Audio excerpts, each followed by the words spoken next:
আসসালামু আলাইকুম দর্শক, চোখ বন্ধ করুন আর ভাবুন আপনি হঠাৎ করে ফিরে গেলেন ডাইনোসরের যুগে, বা ভবিষ্যতে দেখলেন মহাকাশে মানুষের শহর। এই স্বপ্ন কি কখনো বাস্তব হবে?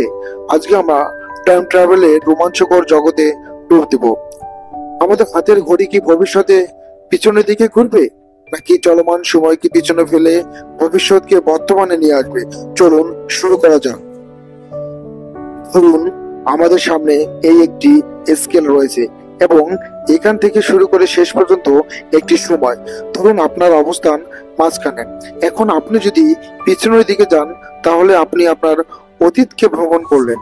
আর যদি আপনি এখান থেকে সামনের দিকে যান, তাহলে আপনি আপনার ভবিষ্যৎকে ভ্রমণ করলেন। অর্থাৎ আপনার ইচ্ছা অনুযায়ী অতীত অথবা ভবিষ্যৎকে ভ্রমণ করতে পারছেন। আর এটাই হলো টাইম ট্রাভেল।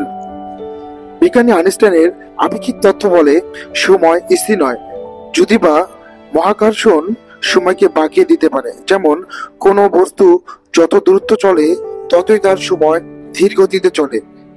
আরো ভর ও শক্তি একে অপরের রূপান্তর। যদি একজন মহাকাশচারী আলোর গতির কাছাকাছি গতিতে ভ্রমণ করে, তবে পৃথিবীতে অনেক বছর কেটে গেলেও তার কাছে কয়েক ঘন্টা বা কয়েক দিন পেরোতে পারে। যদি কেউ একটি মহাকাশযানে আলোর গতি বরাবর ভ্রমণ করে, সে হয়তো 1 বছর পরে ফিরবে, কিন্তু পৃথিবীতে 100 বছর পার হয়ে যাবে। কৃষ্ণগহ্বর অর্থাৎ ব্ল্যাক হোল এর কাছে গেলে আপনার 1 ঘন্টা পৃথিবীর 100 বছরের সমান হতে পারে। বন্ধুরা, আপনারা দেখছেন ভয়েস ফ্রম বাংলাদেশ।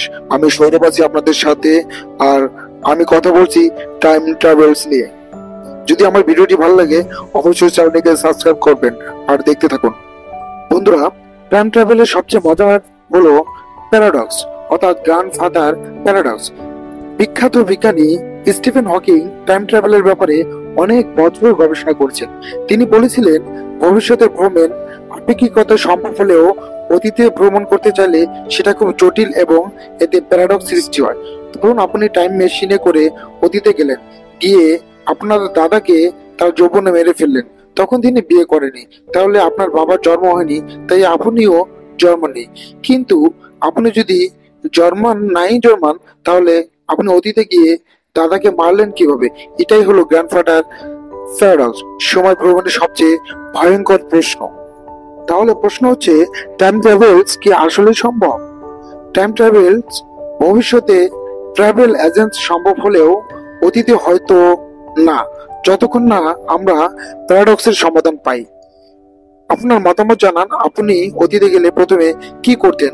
কমেন্টে লিখুন, লাইক করুন। যদি ভিডিওটি ইনফরমেটিভ লাগে, সাবস্ক্রাইব করুন আর বেল আইকন টিপুন পরবর্তী ভিডিও নোটিফিকেশন পেতে। একটি কথা মনে রাখবেন, বর্তমানে থেকে আমরা ভবিষ্যৎ বদলাতে পারি। দেখা হবে পরের ভিডিওতে অন্য কোনো টপিক নিয়ে। আল্লাহ হাফেজ, ভালো থাকবেন সবাই।